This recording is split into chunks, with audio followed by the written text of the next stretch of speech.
El sistema digestivo es uno de los sistemas más importantes del cuerpo, ya que éste se encarga de ingerir alimentos y de digerirlos para extraer energía, nutrientes, entre otros. Además, se encarga de expulsar los residuos que quedan del proceso de la digestión. Este sistema se encuentra conformado por las siguientes estructuras: cavidad bucal, faringe, esófago, estómago, intestino delgado, intestino grueso, recto y ano.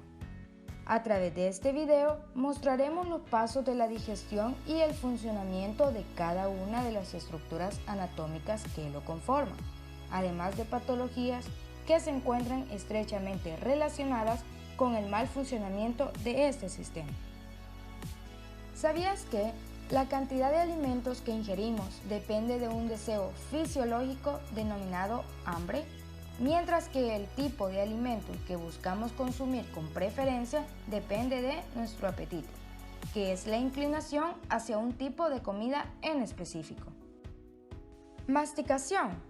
Este proceso se lleva a cabo en la cavidad bucal y consiste en la trituración de los alimentos, en donde los principales efectores de esta acción son los dientes, que se encuentran distribuidos en 32 dientes permanentes, divididos de la siguiente manera: 4 incisivos superiores, 2 centrales y 2 laterales, 2 caninos superiores, 4 premolares superiores y 6 molares superiores, y de igual manera distribuidos en la parte inferior o mandibular. Cada uno de los dientes cumple una función en específico y con una fuerza determinada para poder llevar a cabo su función.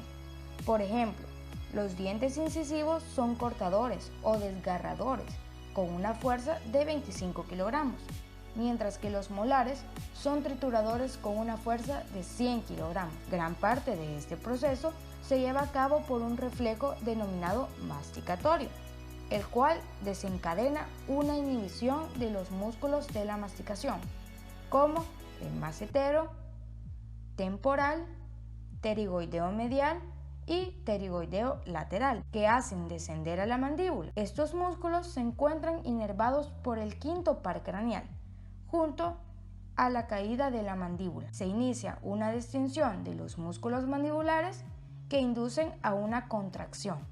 Esta acción eleva la mandíbula para ocluir los dientes. Al mismo tiempo, el bolo alimenticio se comprime con el revestimiento bucal. En la formación del bolo alimenticio, las glándulas salivales juegan un papel muy importante, puesto que son las encargadas de liberar enzimas como la amilasa salival, las cuales, al entrar en contacto con los alimentos para lubrificar y humedecerlos, con el fin de formar el bolo alimenticio, con ayuda de los dientes y la lengua. Lengua. La lengua es un órgano muscular, móvil, cubierto por mucosa, que puede adoptar una serie de formas y posiciones. Esta se halla en parte en la cavidad bucal y en parte en la bucofaringe. Existen 4 sensaciones gustativas básicas: dulce, salado, amargo, ácido. Deglución. Luego de la formación del bolo alimenticio se inicia el proceso de la deglución, el cual consiste en 3 fases: una fase voluntaria y 2 fases involuntarias. El bolo alimenticio es impulsado por la lengua hacia la faringe. En este momento, el paladar blando se eleva para taponar las coanas e impedir el flujo de alimentos hacia las fosas nasales. Al mismo tiempo, los alimentos empujados por la lengua hacia la faringe pasarán arriba de la epiglotis, la cual es una válvula cartilaginosa que ayudará a que el bolo alimenticio pase directamente al esófago y así evitar que pase a la vía respiratoria. El esófago es un tubo de 25 centímetros, formado por un epitelio cuboide simple. Además, está formado por músculo estriado y por músculo liso. Este conecta a la faringe con el estómago y posee 2 esfínteres. El esfínter esofágico superior se encargará de recibir a los alimentos y el esfínter esofágico inferior posee una contracción tónica para evitar que el jugo gástrico del estómago refluya hacia el esófago y cause daños en la mucosa. El bolo alimenticio pasará a través del esófago directamente hacia el estómago, gracias a los movimientos peristálticos de este. El estómago es la porción expandida del tubo digestivo que se encuentra entre el esófago y el intestino delgado. El estómago tiene 4 porciones. 1. Cardias, el cual es la abertura superior o entrada del estómago. 2. Fondo, porción superior dilatada del estómago. 3. Cuerpo. 4. Píloro, el cual es la región de salida del estómago en forma de embudo. Además, el estómago presenta dos curvaturas, la curvatura menor o borde cóncavo y la curvatura mayor o borde convexo. El estómago tiene diferentes funciones motoras: almacenamiento de grandes cantidades de alimentos, mezcla de los alimentos con las secreciones gástricas hasta formar el quimo, vaciamiento del quimo desde el estómago hacia el intestino delgado. Existen dos tipos de glándulas tubulares importantes: glándulas oxínticas y glándulas pilóricas. Las glándulas oxínticas secretan ácido clorhídrico, epsinógeno, factor intrínseco y moco. Las glándulas pilóricas secretan sobre todo moco para la protección de la mucosa gástrica frente al ácido gástrico. Patologías a nivel estomagales: gastritis, inflamación de la mucosa gástrica. La gastritis crónica, leve o moderada es muy frecuente en el conjunto de la población y sobre todo en las personas de edad media o avanzada. La inflamación de la gastritis puede ser solo superficial y por tanto poco nociva o penetrar profundamente en la mucosa gástrica. La ingestión de algunas sustancias irritantes lesiona en particular la barrera protectora de la mucosa gástrica, esto es, las glándulas mucosas y las uniones estrechas de las células epiteliales del revestimiento gástrico, y suele acarrear una gastritis aguda o crónica grave. Entre las sustancias que con mayor frecuencia provocan estas lesiones se hallan el alcohol y el ácido acetilsalicílico. Hígado. El hígado es una glándula compleja. Con excepción de los lípidos, todas las sustancias en el tubo digestivo se dirigen primero al hígado a través del sistema de la vena porta hepática. Además de que esta glándula se encarga de fabricar la bilis, la cual es una sustancia formada por agua, sales biliares, colesterol, bilirrubina, entre otros. Esta sustancia será almacenada en la vesícula biliar. Al igual que en el estómago, existen algunas hormonas que se encargarán de estimular el vaciamiento vesicular, como la colecistocinina. Cuando el quimo penetra en el duodeno, la bilis se libera ante la presencia de grasas para llevar a cabo su emulsificación. Esta acción disminuye la tensión superficial de las partículas de grasa de los alimentos y favorece la fragmentación de los glóbulos de grasa en otros de menor tamaño. Esto ayudará a una mejor absorción de las grasas. Páncreas. El páncreas es una glándula digestiva accesoria. El páncreas se divide en 4 porciones: cabeza, cuello, cuerpo y cola. El páncreas se encargará de la secreción de una serie de enzimas, las cuales formarán el jugo pancreático, el cual es rico en iones bicarbonato y se liberará principalmente en respuesta de un quimo ácido. La secreción pancreática contiene múltiples enzimas destinadas a la digestión de las 3 clases principales de alimentos, como proteínas, hidratos de carbono y grasas. Las enzimas proteolíticas más importantes del páncreas son tripsina, quimotripsina y carboxipolipeptidasa, las cuales se encargarán de la digestión de las proteínas. Además, el jugo pancreático también se encuentra enzimas que ayudarán a la digestión de las grasas, como la lipasa pancreática y fosfolipasa A. El jugo pancreático es rico en iones bicarbonato. Es por ello que este se encargará de neutralizar al quimo cuando este sea demasiado ácido. Existen algunas hormonas que se encargarán de estimular la secreción de jugo pancreático, como la colecistocinina y secretina. Ahora bien, hablaremos un poco acerca de unas patologías a nivel del páncreas, como lo son la insuficiencia pancreática y la pancreatitis. Insuficiencia pancreática. Una causa grave de digestión anormal es la falta de secreción de jugo pancreático hacia el intestino delgado. La falta de jugo pancreático significa que el intestino no recibe tripsina, quimotripsina, carboxipolipeptidasa, amilasa pancreática, lipasa pancreática ni otras enzimas digestivas. Sin todas estas enzimas, hasta el 60% de la grasa que llega al intestino delgado se queda sin absorber. Y lo mismo sucede con la tercera parte o la mitad de las proteínas y los hidratos de carbono. El resultado es que grandes proporciones de los alimentos ingeridos se desaprovechan para la nutrición y se excretan formando heces grasas y copiosas, pancreatitis o inflamación del páncreas. La pancreatitis puede presentarse como pancreatitis aguda o crónica. La causa más frecuente de la pancreatitis es el consumo excesivo de alcohol y la segunda la obstrucción de la ampolla de váter por un cálculo biliar. Entre ambas provocan más del 90% de todos los casos. Cuando un cálculo biliar bloquea la ampolla de váter, se obstruyen simultáneamente el colédoco y el conducto pancreático principal. Las enzimas pancreáticas se almacenan en los conductos y en los acinos del páncreas. En último término, la cantidad de tripsinógeno acumulada sobrepasa la de inhibidor de la tripsina presente en las secreciones, de forma que una pequeña parte del tripsinógeno se activa para formar tripsina.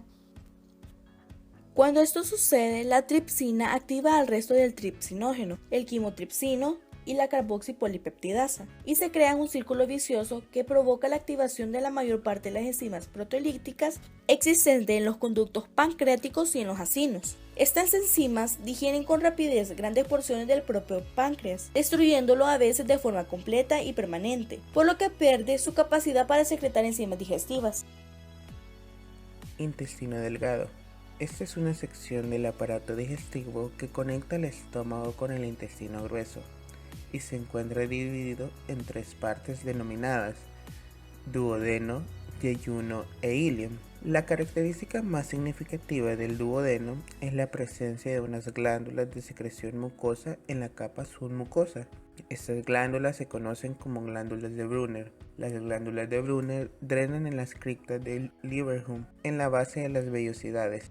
También cabe destacar que la muscular de la mucosa no forma una capa continua y se limita, en el mejor de los casos, a algunas fibras musculares lisas y dispersas, mientras que el yeyuno y el ilium siguen características propias del intestino delgado. El intestino delgado y sus estructuras se encuentran conformadas por un epitelio de revestimiento de tipo cilíndrico simple, en el que la mayoría de las células poseen características de absorción. El quimo llega al intestino delgado a través del píloro. Esta porción es del 50 al 100% de mayor grosor que en todas las partes del estómago. Este proceso es conocido como vaciamiento gástrico, y aunque la velocidad del vaciado está regulada por el estómago y el duodeno, es este último quien da las señales más potentes para permitir o no el paso del quimo, ya que este va a regular la cantidad de quimo que se transportará hacia él, para que no sea mayor a la que es capaz de digerir y absorber. Cuando el quimo llega al intestino delgado, inicia los movimientos de esta estructura anatómica, los cuales son igual que todos los movimientos de la porción del tubo digestivo, es decir, movimiento de mezcla y contracción de propulsión, espaciadas con intervalos a lo largo de todo el intestino con menos de 1 minuto de duración.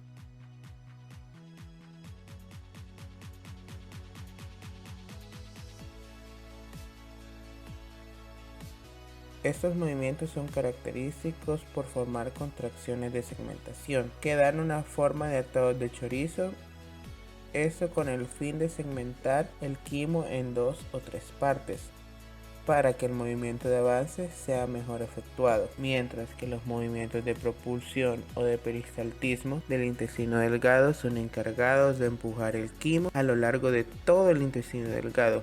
Estos movimientos se dan en todas las partes del intestino delgado y se mueven en dirección anal. En la superficie del intestino delgado existen pequeñas depresiones llamadas criptas de Lieberhum. Las criptas se encuentran entre las vellosidades intestinales. Las superficies de las criptas y las vellosidades intestinales están cubiertas por un epitelio formado por dos tipos de células. Las primeras de ellas son denominadas células califormes, que son de tipo secretoras de moco que lubrican y protegen la superficie intestinal. Las otras son denominadas enterocitos, que en la cripta agregan grandes cantidades de agua y electrolitos, mientras que en la superficie de las vellosidades adyacentes a ellas reabsorben el agua y los electrolitos junto con los productos finales de la digestión. El intestino delgado es conocido por ser el punto de absorción de nutrientes, agua y otros componentes necesarios para el cuerpo. En este caso, el agua es absorbida por el intestino delgado a través de la ósmosis, en la cual permite el paso del agua para ser absorbida y de esa manera poder hidratar a todo el intestino delgado y a todas las demás partes del cuerpo. También participa en la absorción de iones, de los cuales podemos mencionar el sodio, cloro, bicarbonato, entre otros. El sodio es transportado activamente a través de la membrana intestinal. Se dice que cada día se secretan con las secreciones intestinales entre 20 y 30 gramos de sodio. Además, una persona normal ingiere de entre 5 a 80 gramos diarios de este ion. A través de las heces, el intestino delgado debe absorber, y para prevenir una pérdida neta de sodio de entre 25 a 35 gramos de sodio diario, que son unas cifras equivalentes a la séptima parte de todo el sodio existente en el organismo. Mientras que la absorción de iones de cloro en el intestino delgado se da a través de la primera porción del intestino, conocida como duodeno. La absorción de iones de cloro es rápida y sucede sobre todo en difusión. En otras palabras, la absorción de ion sodio a través del epitelio crea una ligera carga eléctrica negativa en el quimo y una carga positiva en el espacio paracelular situado entre las células epiteliales. Eso facilita el paso de ion cloro, que da un paso a favor del gradiente eléctrico, mientras que la absorción de bicarbonato se da más que todo en duodeno y yeyuno, a menudo más frecuente en la primera porción del intestino delgado, es decir, el yeyuno, y es absorber grandes cantidades de iones de bicarbonato, debido a las cantidades importantes del mismo que contienen la secreción pancreática y la bilis. El intestino delgado absorbe cada día varios cientos de gramos de hidratos de carbono, 100 gramos de grasa o más, 50 a 100 gramos de aminoácidos, 50 a 100 gramos de iones y de 7 a 8 litros de agua. Sin embargo, la capacidad de absorción del intestino delgado normalmente es muy superior a estas cifras y alcanza varios kilogramos de hidratos de carbono, de 500 a 700 gramos de proteínas, de 500 a 700 gramos de grasa y de 20 litros de agua o más al día. El intestino grueso puede absorber aún más agua e iones, pero muy pocos nutrientes.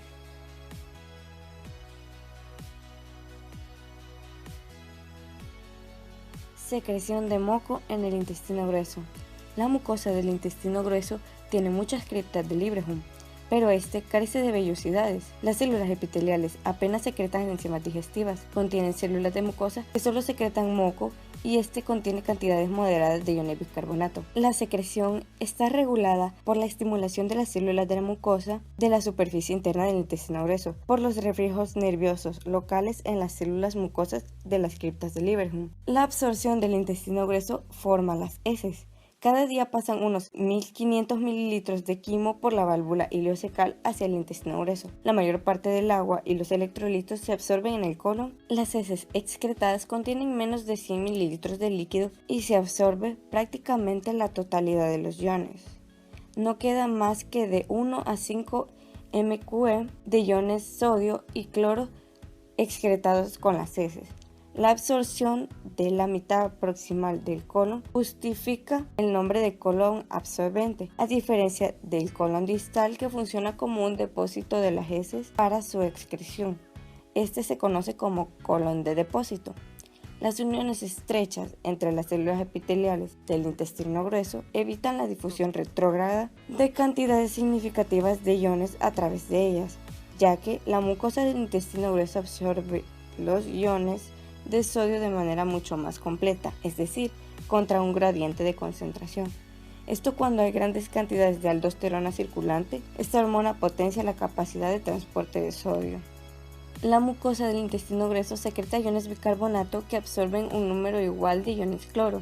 El bicarbonato neutraliza los productos terminales ácidos de la acción de las bacterias del intestino grueso. La absorción de iones sodio y cloro crea un gradiente osmótico y favorece la absorción del agua.